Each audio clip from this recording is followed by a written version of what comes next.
bienvenue pour cette nouvelle interview de Sommet de la guérison holistique, édition 3, pour laquelle j'ai le plaisir d'accueillir Luc Baudin. Si jamais certains d'entre vous ne le connaissaient pas encore, Luc est un ancien médecin, spécialiste en médecine naturelle et en soins énergétiques, également diplômé en cancérologie clinique, auteur et conférencier. Ensemble, nous allons parler des liens possibles entre spiritualité et médecine, du nouveau paradigme de santé, d'intuition, d'évolution et de nos super pouvoirs de guérison. Bonjour Luc, bienvenue. Un grand merci à toi d'avoir accepté mon invitation. Merci Anne. Écoute, ça me fait très plaisir et puis c'est une très très belle présentation du programme de cette vidéo et merci à tous ceux qui sont là à nous écouter.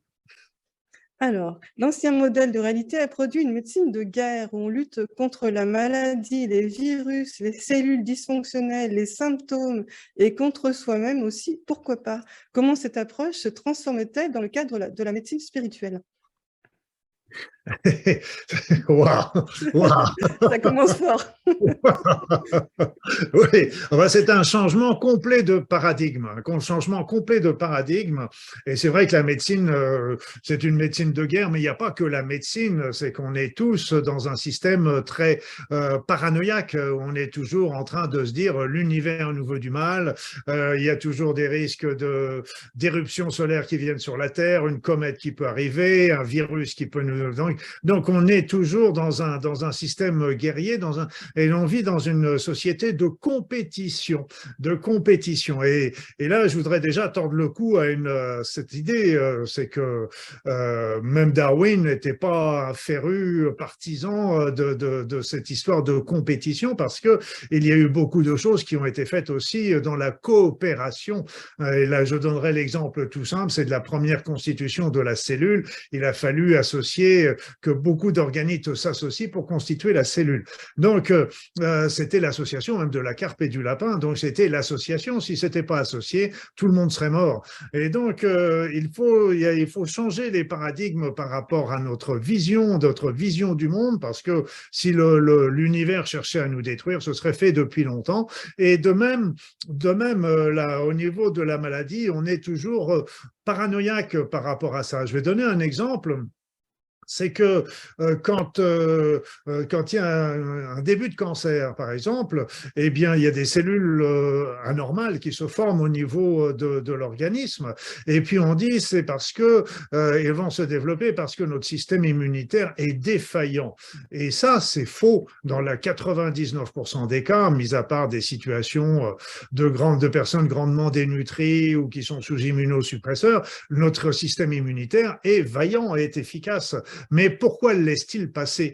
Et donc, laisse-t-il passer cette cellule à ce moment-là de la vie, à cette période-là? Donc, c'est un changement complet de vision avec cette médecine spirituelle où on passe d'un rôle de victime un rôle de metteur en scène, de responsable, mais pas coupable. Hein. Il faut bien sortir aussi de cette vision-là. Mais c'est que quelque part, on est en train de nous parler et ce n'est pas une punition, ce n'est pas un jugement, c'est simplement pour nous indiquer que des choses ne vont pas bien dans notre vie. Donc c'est une vision complètement, on retourne complètement la vision des choses. Et ce qui est intéressant dans cette vision, c'est qu'on prend en considération l'ensemble des aspects de l'être humain. Parce que l'être humain est bien sûr fait de chair, de sang, de cellules, etc. Ce dont s'occupe la médecine conventionnelle, et elle le fait très bien, mais seulement on est fait aussi d'énergie, on est fait aussi d'émotion, on est fait aussi d'esprit, on est fait aussi de spiritualité, et il est important de travailler, si je peux dire travailler, sur l'ensemble des aspects de l'être humain. Voilà. J'ai essayé d'être le plus clair possible, ce qu'il faut comprendre, c'est qu'entre la vision conventionnelle et la vision spirituelle, c'est une approche complètement différente, mais qui ne s'oppose pas, là encore. On n'est pas dans une opposition, on est dans une complémentarité. Il faut bien le comprendre.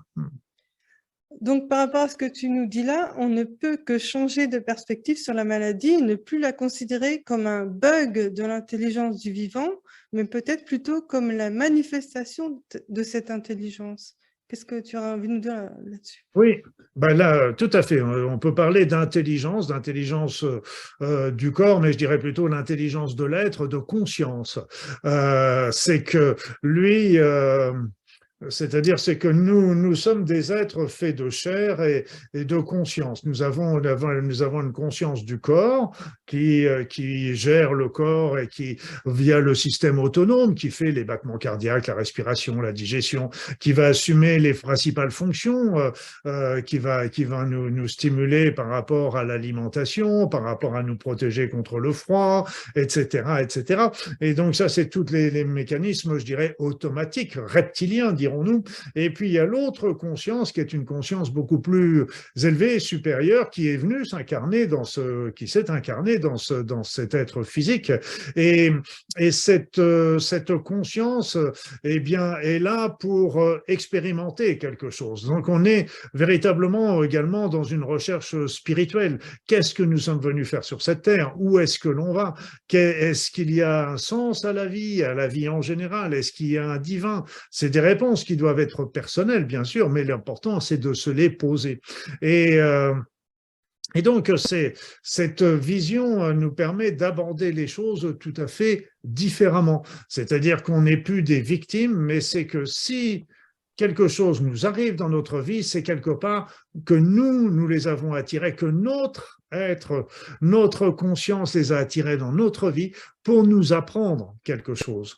Alors ça commence souvent par des choses simples comme des synchronicités, comme des ressentis, comme des situations.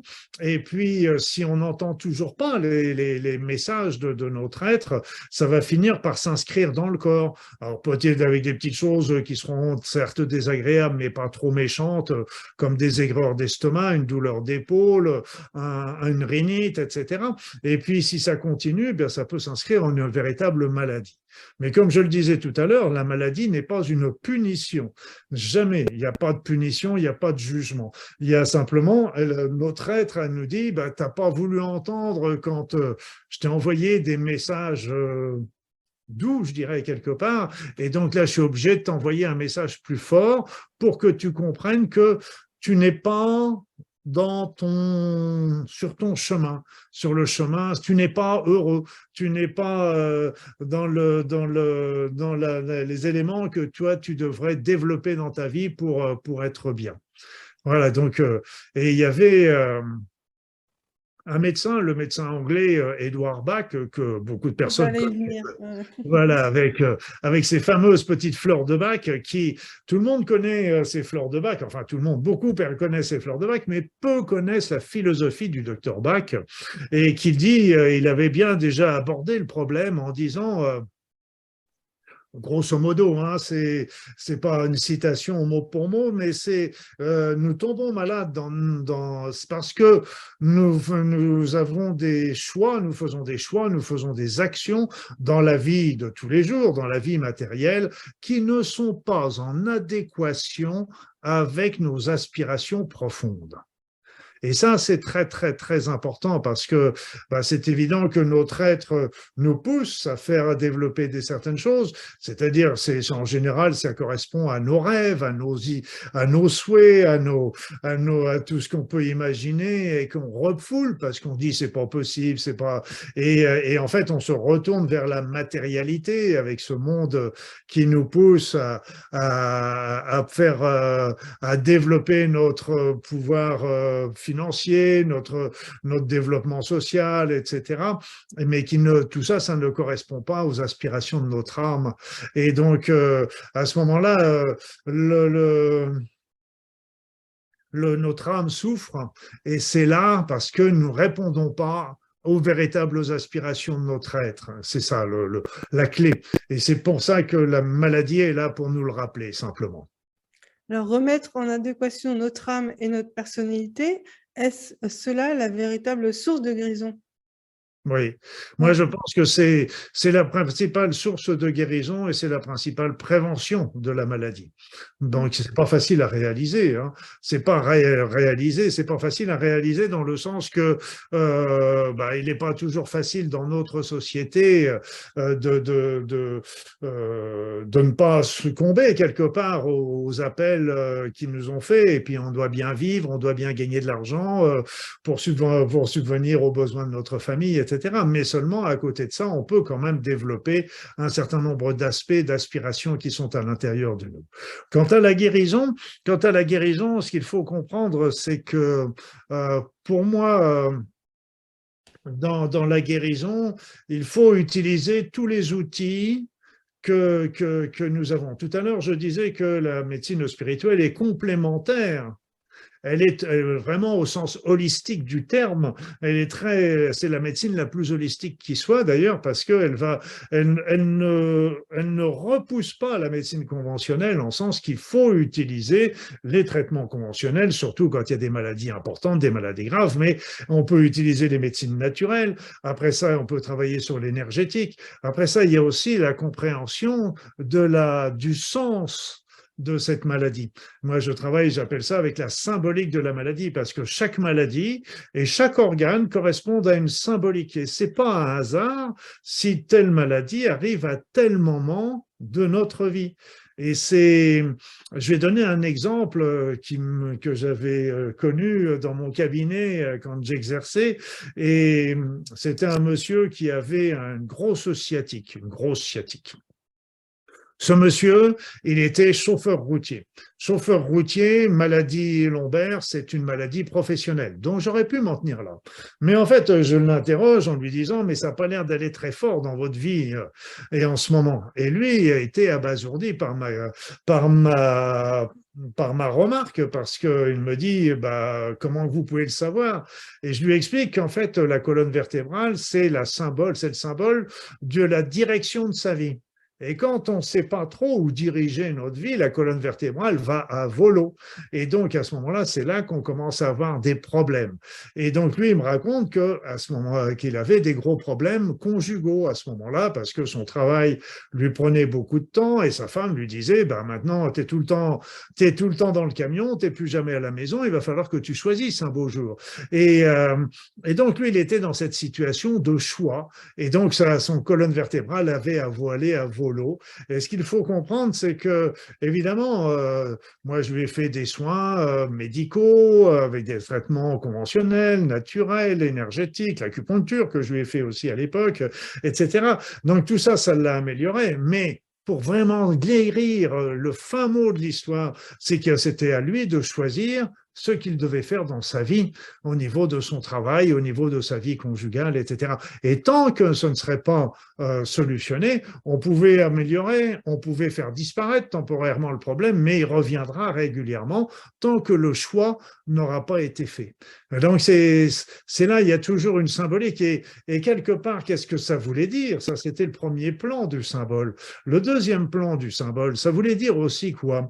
Ça voulait dire qu'il était dans son travail, mais qu'il oubliait sa femme, certes, mais qu'il oubliait aussi, qu'il s'oubliait lui-même aussi, et qu'il n'était pas en train de répondre aux aspirations de son être. Et quelque part, sa femme était en train de le lui dire, pas à travers son ultimatum, je dirais quelque part. Donc, et c'était son être qui parlait quelque part au travers de sa femme en lui disant attention, tu n'es pas du travail, c'est bien, mais il faut aussi que tu penses à ta femme et à ta famille, mais aussi à toi-même pour être pleinement épanoui, ce qui n'est pas le cas à ce moment. Oui, parce que nos croyances, valeurs et conditionnements peuvent interférer et entrer en conflit avec les aspirations de notre âme, en fait. Ça, c'est un truc qu'on doit conscientiser. On doit conscientiser parce on est complètement programmé, on a des croyances qui sont déjà d'ordre familial. Il y a beaucoup de familles qui, par exemple, considèrent que les étrangers, que tout ce qui est extérieur à la famille, que la vie est dangereuse, etc., ou qu'il faut souffrir dans la vie, ou qu'il faut. Donc, il y a plein de croyances qui sont instaurées. Il y a aussi des croyances qui vont nous être inculquées par notre éducation. éducation scolaire, éducation religieuse, éducation aussi qui nous est faite au travers des médias, etc., sans qu'on y prenne garde, mais pourtant, tout ça, ça nous formate, et ces croyances, ben, en fait, compte, nous éloignent de notre véritable être. Et alors, Dieu merci, il y a des croyances qui sont positives, mais il y a des croyances qui sont très négatives, du genre mais mon pauvre garçon, ma pauvre fille, tu n'arriveras jamais à rien dans ta vie, tu es un nul, etc. Et donc ça peut être inculqué à l'enfant qui est jeune, et si bien que lui n'osera jamais se lancer dans ses aspirations futures, parce que bah, tout simplement, il se considère comme nul et qu'il n'y arrivera jamais. Donc tout ça, il ne faut pas en vouloir à nos parents, à notre éducation, etc.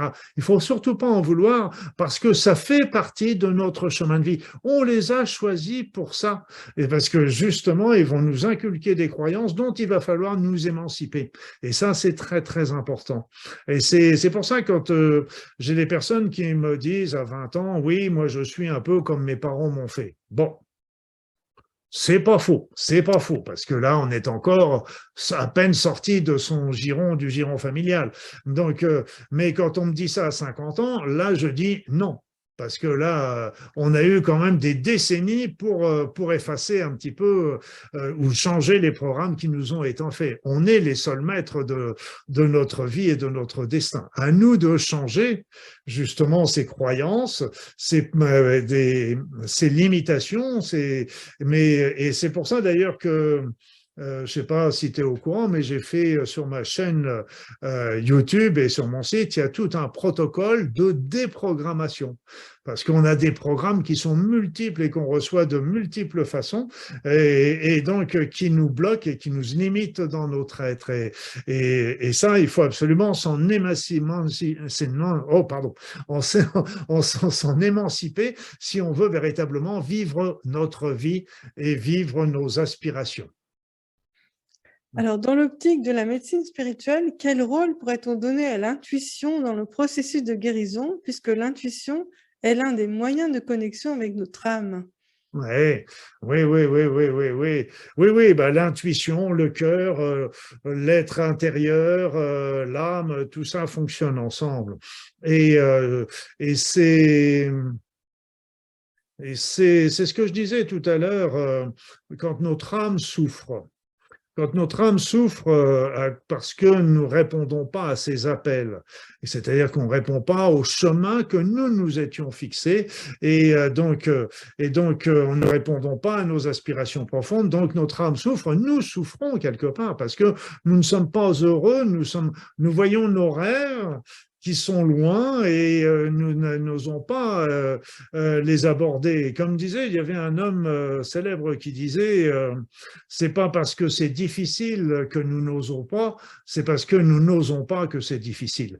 Donc c'est très très important et donc quand on n'est pas sur ce chemin, notre âme, notre cœur, notre intuition nous parle. Et donc, c'est les premiers aspects qui arrivent. Une intuition qui nous dit non, c'est pas par là qu'il faut aller, c'est plutôt regarde de ce côté-là, prends ce chemin-là. Peut arriver sous forme de petites voix dans la tête, ça peut arriver sous forme de synchronicité, et ça, c'est très très fréquent aussi. Ça peut arriver sous forme de rêve, ça peut arriver sous forme de situation dans la vie qui vont nous indiquer que bah, c'est par là qu'il faut aller, c'est ça qu'il faut suivre, etc. Et donc, et après ça, au niveau de la maladie, bah, c'était exactement la même chose. C'est que moi, j'avais quand j'avais des patients qui étaient atteints d'un cancer, je leur posais souvent la question, mais d'après vous, quel est le facteur déclenchant de votre cancer? Quelle est la maladie? Quel est le conflit, le problème qui a pu être le déclencheur de votre maladie? Et bah, je peux dire qu'au moins dans les 3 fois sur 4, j'avais la réponse qui me tombait dans les 3 secondes. Parce que il y avait souvent un facteur déclenchant. Mais ce facteur déclenchant, tout comme la symbolique des maladies, est là pour nous expliquer qu'il y a des choses à changer parce que une situation, elle va être conflictuelle pour une personne, mais non conflictuelle pour l'autre, tout simplement un désagrément. Mais si elle est conflictuelle à ce point pour une personne, c'est qu'elle répond à des problèmes, à des croyances, à des souffrances, à des vécus dont il faut s'émanciper et qu'il faut transmuter pour suivre les appels de son maître. Voilà. Donc le cœur, il nous dit exactement tout. Il nous dit tout. Notre corps, notre intuition, notre ressenti nous parle à chaque instant. Et donc, il est intéressant de l'écouter, cette intuition. Après ça, on n'est pas obligé de la suivre un peu, mais c'est une information qui nous est donnée. Après ça, c'est nous qui décidons si nous la suivons ou pas. C'est notre libre arbitre, c'est notre choix, c'est notre vie. Mais elle nous a passé une information un peu dans le même genre que si on veut traverser une rue, par exemple, on va regarder à droite, à gauche, il n'y a pas une voiture qui arrive. Si on voit une voiture qui arrive, normalement, on va se dire, attention, je ne traverse pas la rue. Mais on peut se dire aussi, ah oui, mais cette voiture-là, elle avance pas vite, ou elle est en train de se garer, ou etc. Et donc, je peux passer. Donc, les yeux me disent, attention, danger, mais je passe outre, parce que je considère que, de même, l'intuition peut me dire, attention, danger, mais à ce moment-là, moi, je passe outre, ou attention, tu devrais aller dans telle voie, mais moi, je passe outre parce que j'ai envie d'aller, parce que la société me dit, j'ai une promotion, j'ai des choses comme ça qui vont me rendre heureux, et donc ça nous fait plaisir, mais notre petite voix nous dit, oui, mais la promotion, elle va se faire au prix d'un certain nombre d'éléments que tu risques de perdre, etc. Et donc, mais bon, à nous d'écouter d'un côté ou l'autre, c'est notre libre arbitre après. Alors, dans ton livre consacré à la méthode Aora, une technique de soins que tu as créée, tu proposes de fixer notre attention sur les douleurs physiques ou émotionnelles pour mieux nous en libérer. Ce qui est contre-intuitif à première vue, c'est même l'inverse de ce qu'on a l'habitude de faire, qui est plutôt de fuir ou de s'en distraire. Tu expliques que les processus d'auto-guérison du corps ont besoin que la conscience capte l'information liée à la maladie pour pouvoir se lancer. C'est que notre corps est merveilleux. Notre corps est merveilleux. Notre corps, il est auto-réparateur, auto-guérisseur. Et moi,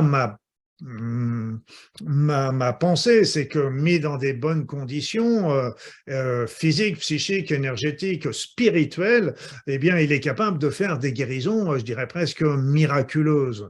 Donc, c'est vraiment… Et alors, on se dit, OK, mais la question qui se pose, c'est que s'il est auto-guérisseur, auto-réparateur, pourquoi tombe-t-on malade? Et voilà la question qui est importante à se poser.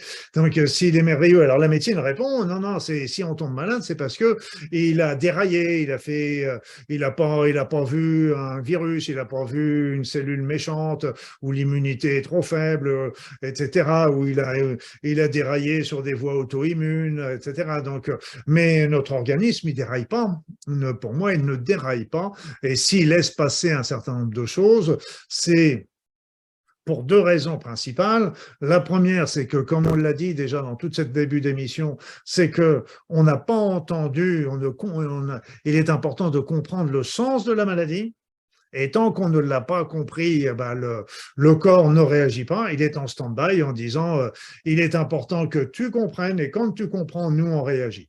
Et l'autre élément qui arrive également, c'est que dans la vie courante, moi je dis toujours en plaisantant, il y a un phénomène extraordinaire que j'ai remarqué quand j'étais médecin, c'est que 100% de mes patients m'ont toujours dit qu'ils étaient tombés malades le jour où il ne fallait pas. Donc, c'est croyant. Il n'y en a pas un seul qui m'a dit, tiens, aujourd'hui, je suis tombé malade. Justement, j'avais rien à Jour faire. parfait. Ou alors, tiens, aujourd'hui, j'ai rien de spécial à faire et si je tombais malade, non, il n'y en a personne. On est au boulot, il ne faut pas tomber malade. On est en vacances, il ne faut pas tomber malade. C'est normal, on est tous pareils. Hein. Ce n'est pas une critique, je suis pareil. Et donc, l'idée, c'est on n'écoute pas. Notre cerveau entend moult choses au cours de la journée avec les informations, les vidéos, le téléphone. On a la vue, on a l'odorat, on a l'audition, on a des milliers d'informations qui nous arrivent dans le cerveau à chaque instant. Et parmi elles, le corps essaie d'en placer une. Dis donc, j'ai mal à mon genou, etc. Et donc, généralement, c'est perdu dans un fatras d'informations, donc la conscience peut ne pas en prendre conscience, notre esprit peut ne pas en prendre conscience. Et donc, arrivé à un certain moment, dans un moment, il va commencer à se manifester plus fort, et là, on va commencer à en prendre conscience. Et la plupart du temps, on va le négliger. Oui, c'est une petite douleur, mais ça va passer, etc. Ou on va prendre un comprimé de paracétamol en disant, bon, allez, ça y est, c'est fini, maintenant, on passe à autre chose. Et donc, notre corps, il a l'air de s'en fiche complètement de sa douleur de genou. Je ne vois pas pourquoi j'aurais lancé ces processus d'auto-guérison. Là, l'inverse, c'est le processus inverse. C'est le processus inverse, c'est que, on va s'arrêter et on va se concentrer sur notre souffrance physique ou émotionnelle. Et à ce moment-là, en prenant conscience de ça, ça va déjà avoir un premier facteur, c'est de se dire, OK, j'ai pris conscience que j'avais une douleur à cet endroit-là. Voilà. Donc, ça va avoir des conséquences déjà pour l'esprit qui va pouvoir s'apercevoir véritablement qu'il y a un problème à ce niveau-là et lui va pouvoir lancer ses processus d'autoréparation parce qu'il se dit, ça y est, il a pris conscience qu'il y avait un problème et qu'il y a un problème physique, à lui maintenant de comprendre le principe symbolique. On a envoyé le message à l'autre de comprendre le symbole. Est-ce qu'on doit forcément conscientiser de quel problème il s'agit? On n'est pas, pour que la méthode AORA fonctionne, non. On obtient un soulagement parce que l'élément qui va arriver avec la méthode AORA, c'est que en se concentrant sur un endroit, au point de vue énergétique, l'énergie suit l'attention. Donc, quand on porte attention sur quelque chose, on apporte de l'énergie. Et c'est pour ça que si on porte attention à nos peurs, par exemple, j'ai peur que quelque chose m'arrive ou que quel truc m'arrive, et plus on va se focaliser là-dessus, plus on va le nourrir et plus ça risque d'arriver. Mais inversement, plus on va apporter de l'énergie sur la zone qui est en souffrance, eh bien, à ce moment-là, on va apporter de l'énergie pour aller vers sa guérison, donc qui va permettre de l'aider. Mais ce qu'il faut comprendre, c'est que nous avons pris conscience maintenant du problème. L'aura va avoir permis de le soulager, au moins temporairement. À nous, après, d'aller plus loin et d'aller conscientiser, d'aller rechercher la cause. Mais déjà, au moins, on a un soulagement du problème parce que notre conscience est heureuse parce que nous avons pris vraiment conscience, on va prendre, oui, je ne trouve pas d'autres mots, on a pris conscience du problème, donc, le message est passé. C'est un peu comme si on recevait un courrier avec une facture à payer. Donc, bah oui, tiens, j'ai la facture. Donc, une fois qu'on a fait la facture, il faut bien sûr la payer, mais il faut la comprendre, il faut l'interpréter, il faut l'étudier, etc. Et là aussi, OK, j'ai mal à mon genou, mais on va se soulager avec Aora, mais il faut se poser la question, pourquoi j'ai mal à mon genou? Est-ce que c'est parce que, sur le plan physique, est-ce que c'est pas parce que j'ai trop forcé, trop porté, etc. Est-ce que ça ne veut pas dire qu'il faut que je lève le pied, que je sois plus raisonnable, etc. Et est-ce que ça ne veut pas dire qu'actuellement, dans ma vie, il y a des problèmes où je suis trop rigide? Donc, ça nous remet en question parce que la maladie nous oblige toujours de nous remettre en question, que ce soit sur le plan physique, que ce soit sur le plan psychologique.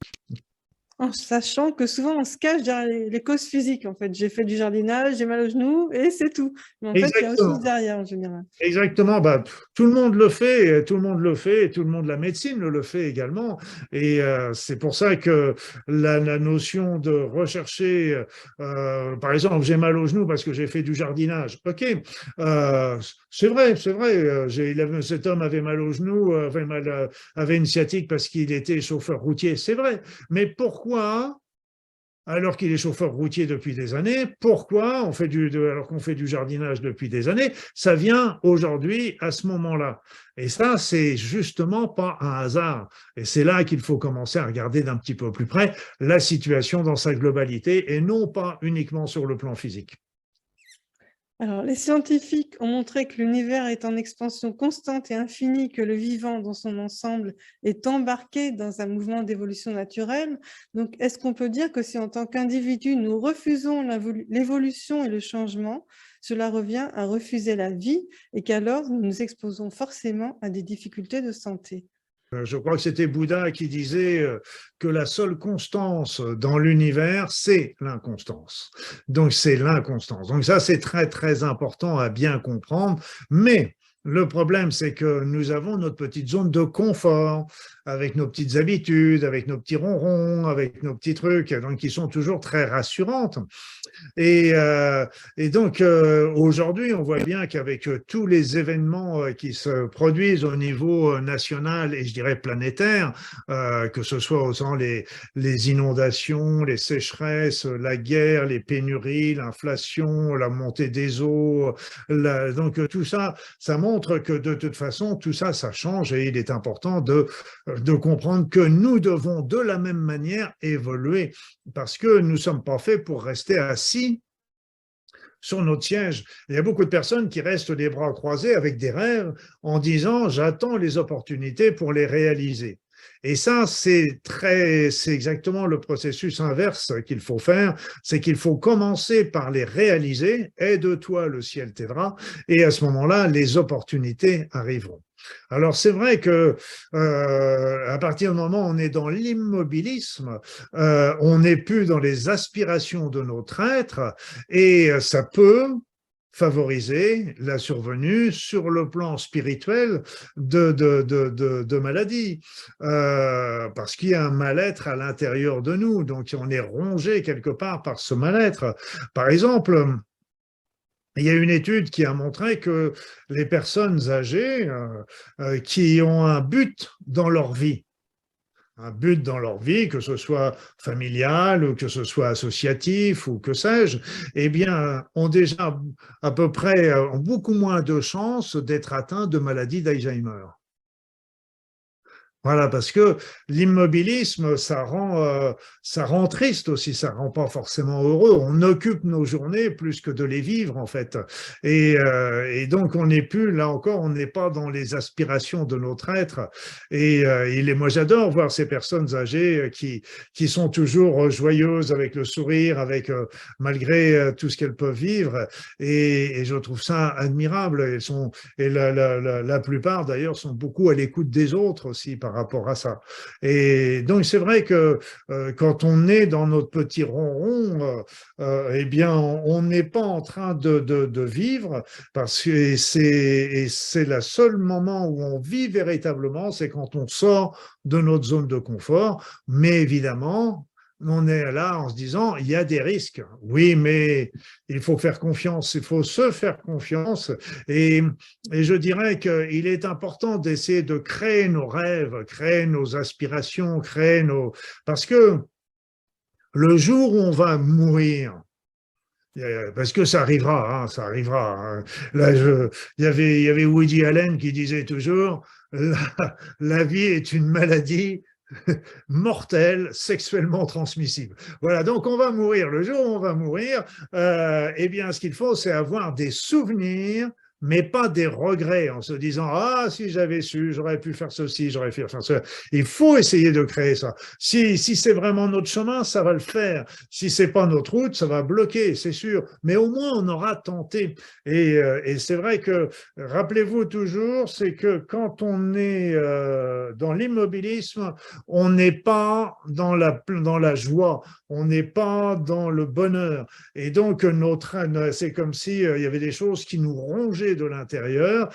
et c'est des acides, un petit peu comme quand on est dans la rancœur, la rancune, etc., et qui peuvent générer à long terme des mal-être et voire des dérèglements, déjà au niveau de notre organisme, des dérèglements fonctionnels, voire à la suite aussi des problèmes organiques, bien sûr.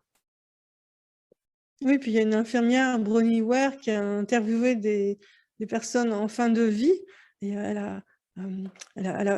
a conscientisé que finalement toutes ces personnes étaient dans des regrets. C'était terrible en fait.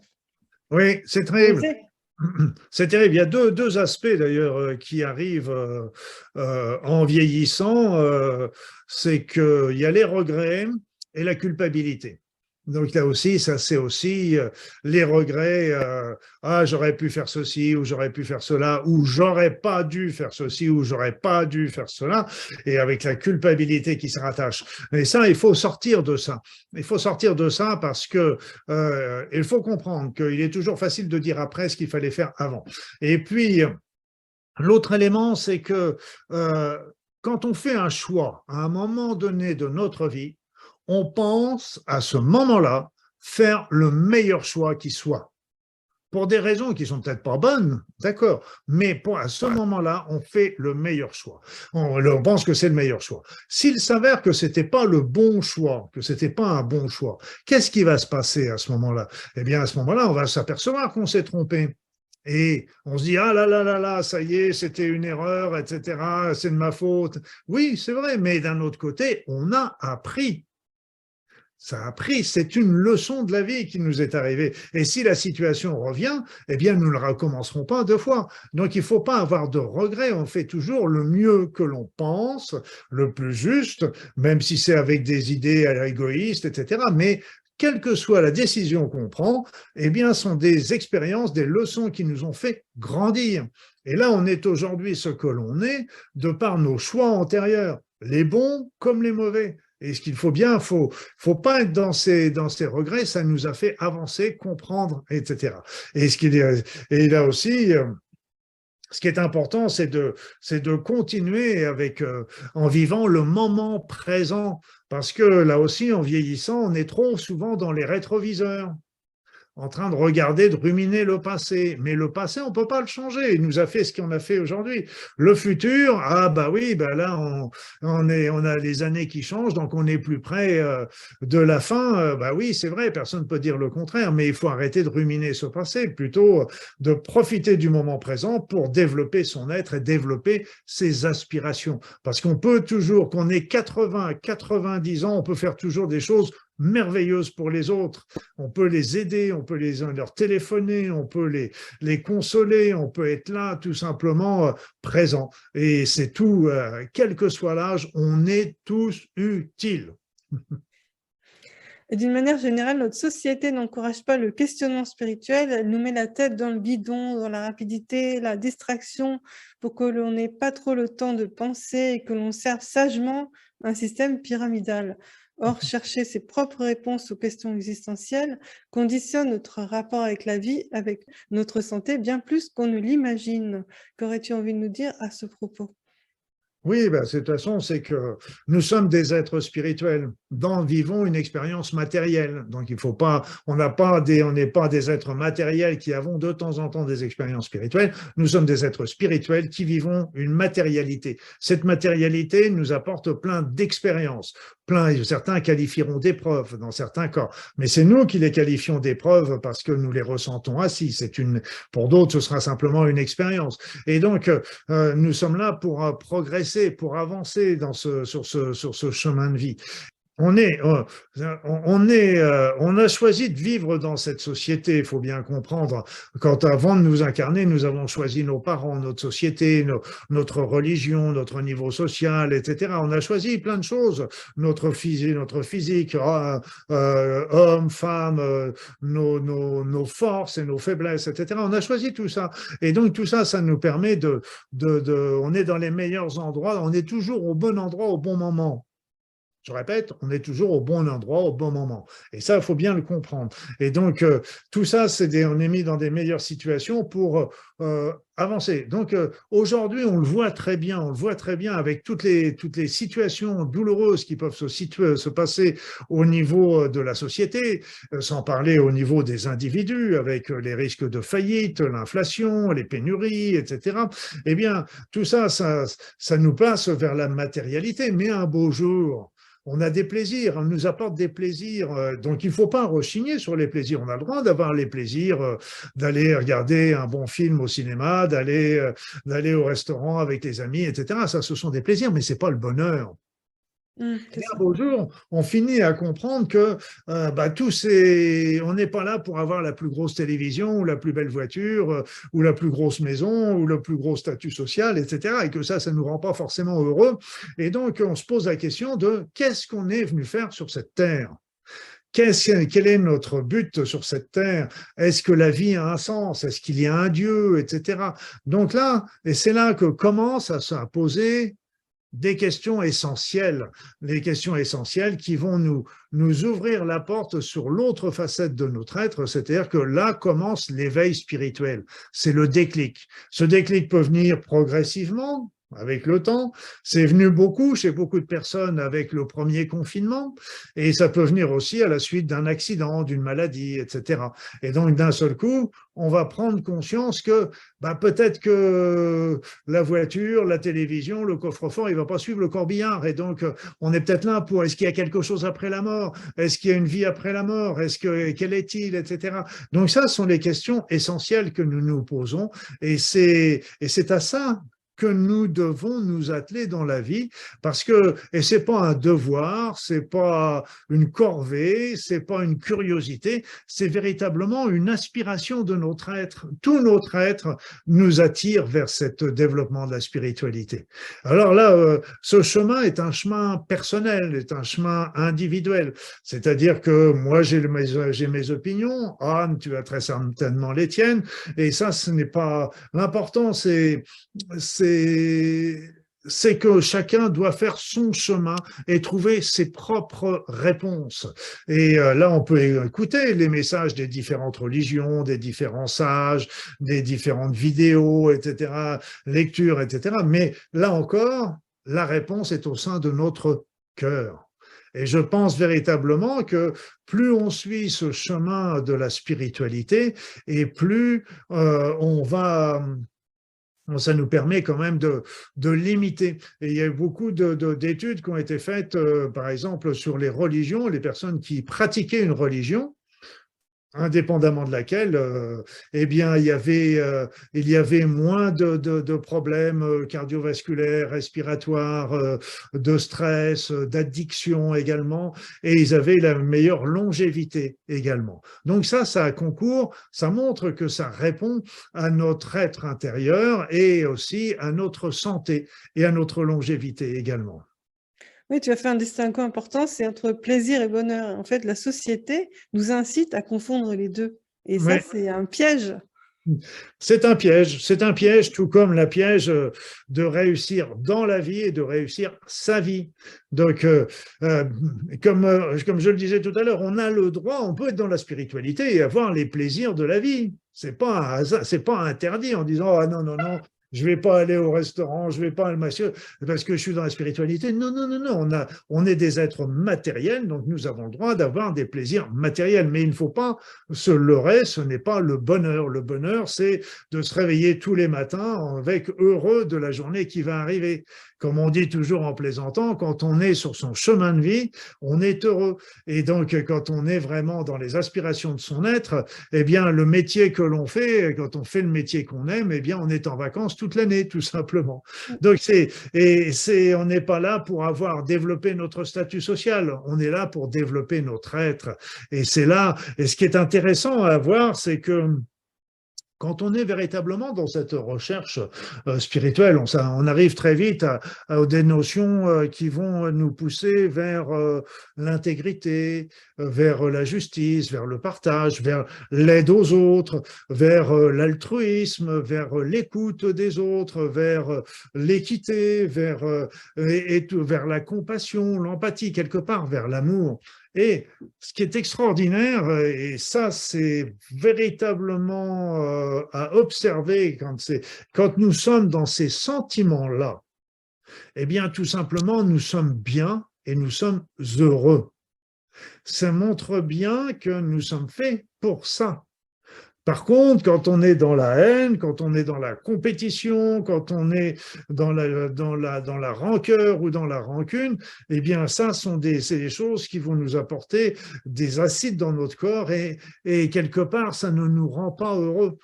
Quand on est heureux, c'est quand on est en train de développer ces sentiments nobles, ces sentiments qui font véritablement de nous des êtres humains au sens vrai du terme. Alors, quel nouveau regard pourrait-on porter sur la santé mentale et les troubles psy, de plus en plus nombreux à l'heure actuelle, à la lumière du nouveau paradigme de réalité et de la médecine spirituelle, que ce soit la bipolarité, les dépressions, les TOC, les troubles anxieux ou même la schizophrénie?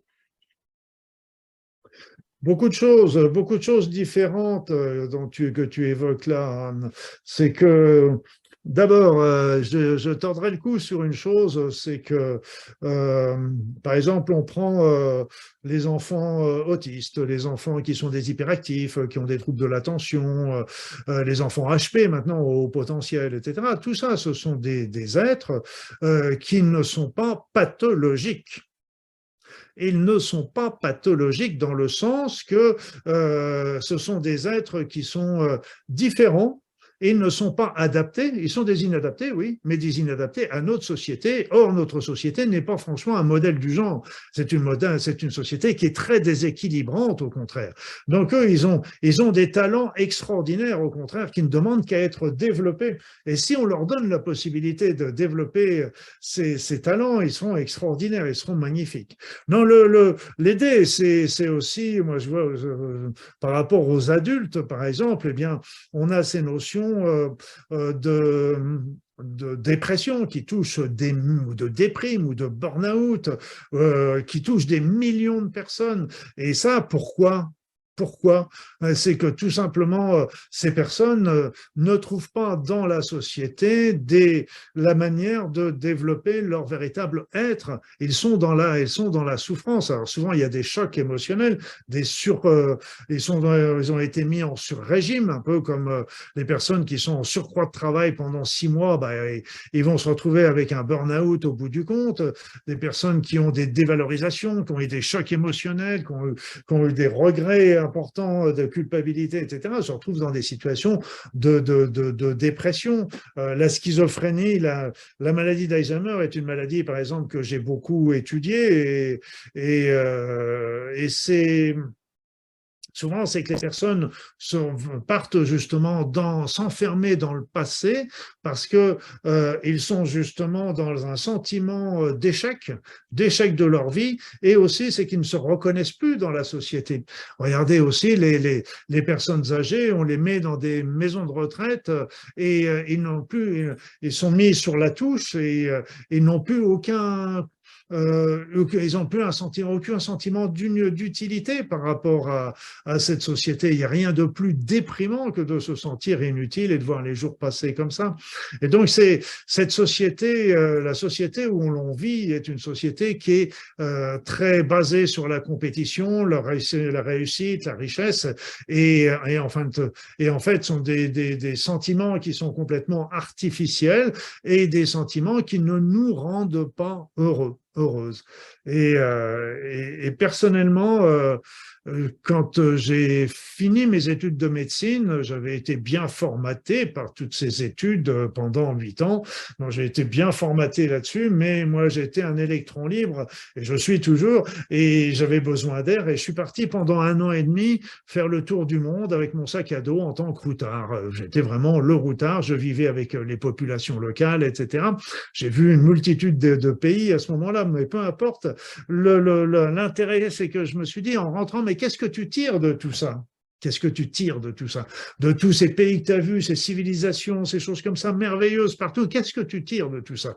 Eh bien, j'en ai tiré une conclusion qui me paraît essentielle, c'est que dans tous les pays que j'ai traversés, toutes les personnes que j'ai pu rencontrer, de toutes les races, de toutes les religions, etc., eh bien, qu'est-ce qu'elles voulaient, ces personnes? Elles ne voulaient qu'une seule chose. Elles ne voulaient qu'une seule chose, c'est d'être heureuses, de vivre avec leur famille, d'avoir de quoi manger dans leur assiette, un toit au-dessus de leur assiette, d'être bien avec leurs voisins, de pouvoir pratiquer la religion qu'ils désirent, point barre. Ils n'avaient pas du tout envie de vouloir de prendre le fusil pour aller tuer le voisin qui n'était pas de la même couleur de peau, de la même religion ou du même pays. Et donc, c'est une aspiration de l'ensemble de l'humanité. Et notre société n'y répond absolument pas.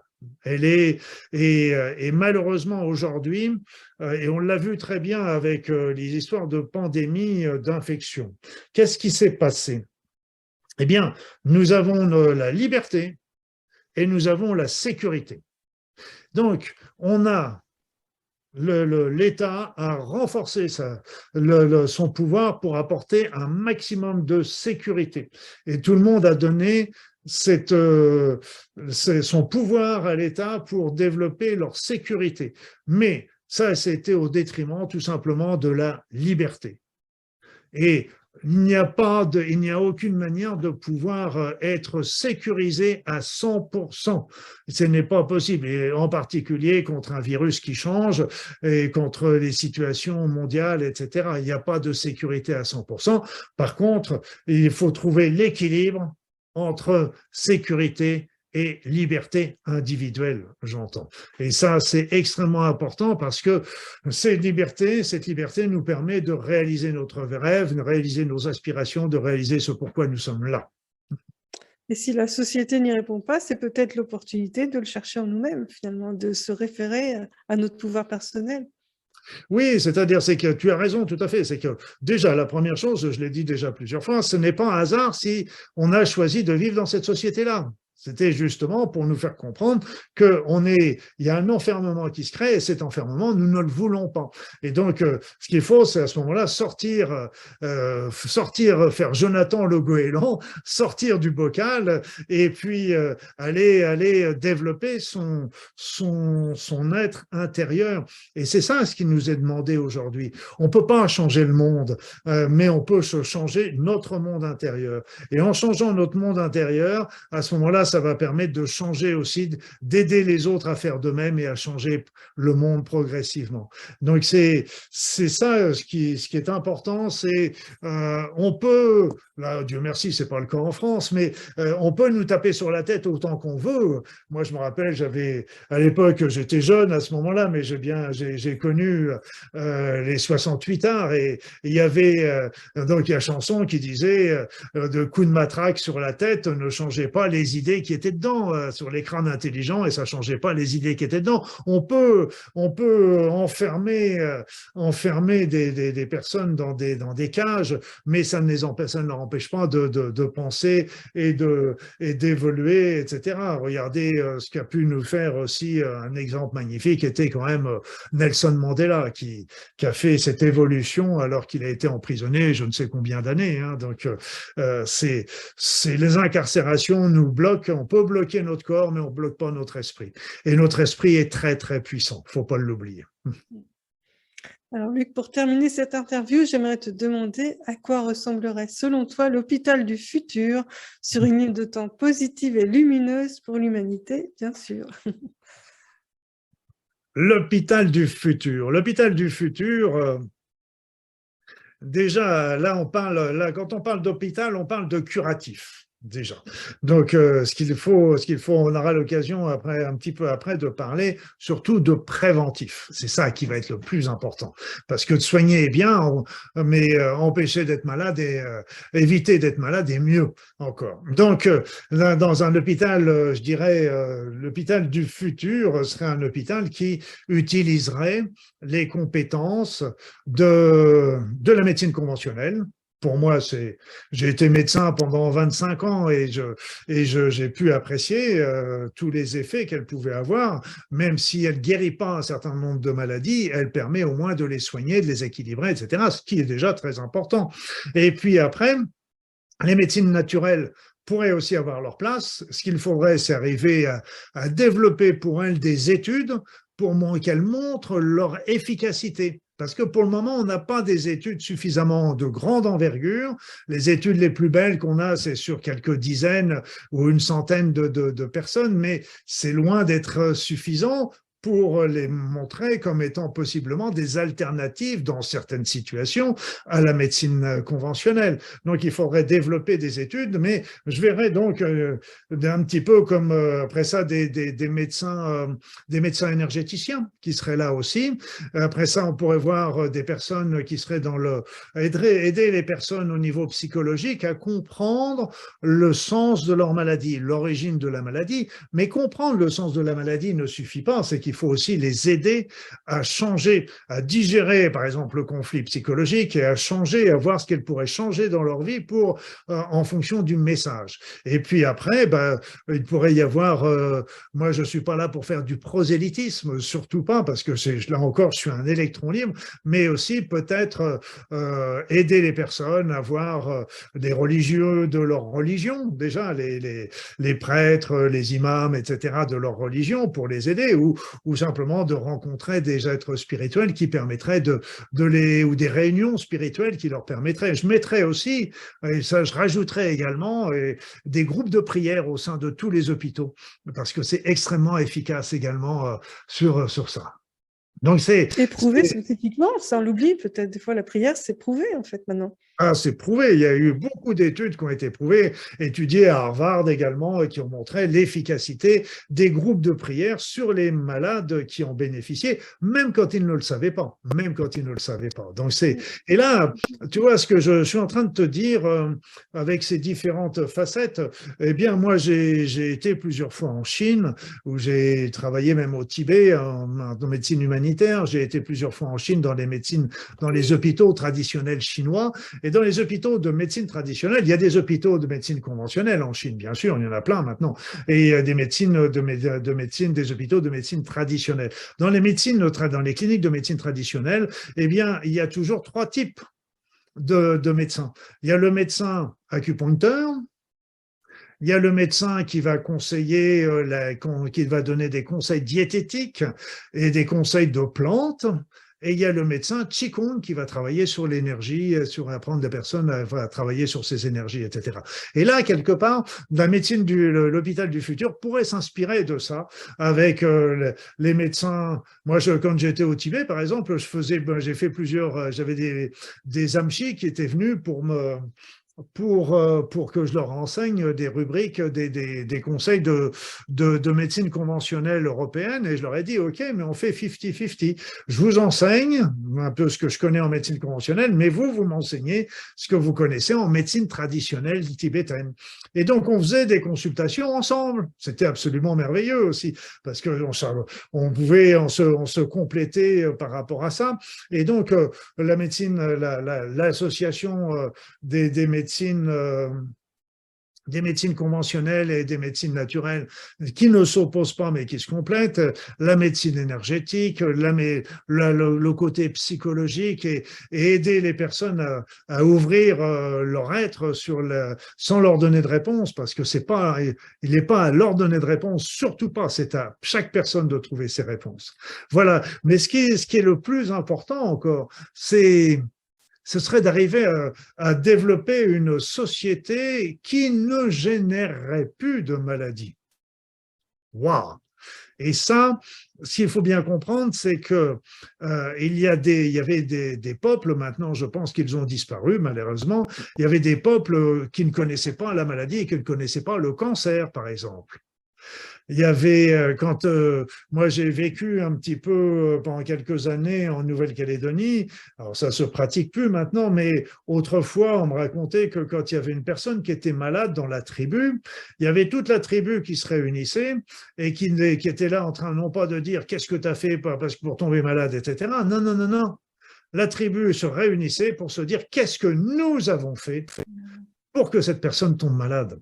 Donc voilà, et donc c'est que comment faire, qu'est-ce qu'il faut faire, c'est facile à dire, mais déjà nous redonner une alimentation qui soit non polluée, qui soit saine, qui soit pas ultra transformée, etc. Donc déjà une alimentation de base, une eau qui seraient dans des bouteilles en verre, qui seraient de la même manière non polluées, etc. Après ça, de faire tout en sorte de supprimer un maximum la pollution dans les villes, dans les choses comme ça, de supprimer tous les facteurs de stress qui sont générés dans notre société avec les transports en commun, avec les administrations, avec les rythmes effrénés qu'on donne dans les… Je vais donner un tout petit exemple qui est tout bête.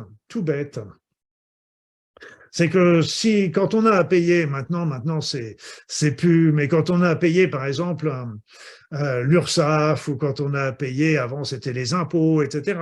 Maintenant c'est prélèvement à la source. Mais eh bien on nous disait, si vous ne payez pas à telle date, vous avez 10% de plus. Donc là, ça mettait les personnes dans le stress. Mais si on disait aux personnes, si vous ne payez pas à telle date, si vous payez avant telle date, vous avez 10% de moins. C'était à peu près le même résultat, mais c'était beaucoup plus agréable de se dire je vais payer avant telle date pour avoir 10% de moins, plutôt que de risquer le bâton qui va nous dire si je paye après telle date, je vais avoir 10% de plus. C'est pas du tout le même état d'esprit. Donc, avec des idées comme le droit à l'erreur est déjà quelque chose qui sont intéressants à comprendre parce que dans la plupart des questionnaires qu'on nous fournit, il faut être polytechnicien pour répondre et malheur à nous si on coche la mauvaise case. Donc, tout ça, ça nous amène beaucoup de stress. Et puis après, d'aider les personnes à développer leurs aspirations, leurs talents. Donc, ne pas les formater à l'école. Le maître, un véritable maître au sens scolaire du terme et général, n'est pas là pour nous faire forcer à apprendre des choses à grands coups de marteau dans notre tête. Qu'est-ce qu'on en a affiche que le Mont Blanc mesure 4807 mètres? Ça fait une belle jambe. Et encore, il paraît que ça change. Donc c'est quels sont les affluents, etc. C'est pas ça l'important. C'est que le maître doit nous montrer des éléments et nous donner le goût d'aller rechercher les réponses par nous-mêmes. Et c'est ça le véritable maître qui va nous donner l'envie d'explorer, l'envie de développer. Le maître va repérer aussi les talents et va nous aider à développer nos talents. Et c'est là que devrait se développer la société du futur. Et c'est une société qui, justement, pourra développer aussi une vision du monde non dans la coopération, dans le partage, dans l'équité. Il y a 3 mots qui sont jolis. Je les ai vus écrits quelque part. Égalité, fraternité, et puis je ne sais pas quoi, je me semble avoir vu ça quelque part. Bien, il serait peut-être temps de les mettre en route. Donc c'est ça la véritable fondement et qui devrait nous apporter beaucoup de choses, déjà du bonheur, et je pense qu'à ce moment-là, les maladies n'auront plus qu'à bien se tenir. C'est clair. Un grand merci à toi, Luc, pour cet échange. C'est passionnant et éclairant. Merci beaucoup. Merci Anne et merci de m'avoir donné l'opportunité. Et tu as vu comment il est bavard, le garçon. Merci à tous, merci de m'avoir écouté. Et puis je vous dis, soyez heureux, heureuses et surtout, commencez. Vous savez, c'est comme dans les avions. On nous dit toujours, s'il y a un problème dans l'avion, il faut commencer par les trucs les masques à oxygène descendent et il faut commencer à poser le masque sur votre oxygène, sur votre bouche avant d'aider les autres. Et c'est la même chose. Vous commencez à développer votre être, à développer vos aspirations, à développer votre spiritualité. Et là, vous allez voir, les opportunités arriveront. Là, les autres arriveront. Là, vous pourrez véritablement aider les autres. Et là, ça va faire tache d'huile autour de vous. Vous allez voir que du bonheur. Portez-vous bien. Super. Merci Luc et merci à tous pour votre attention.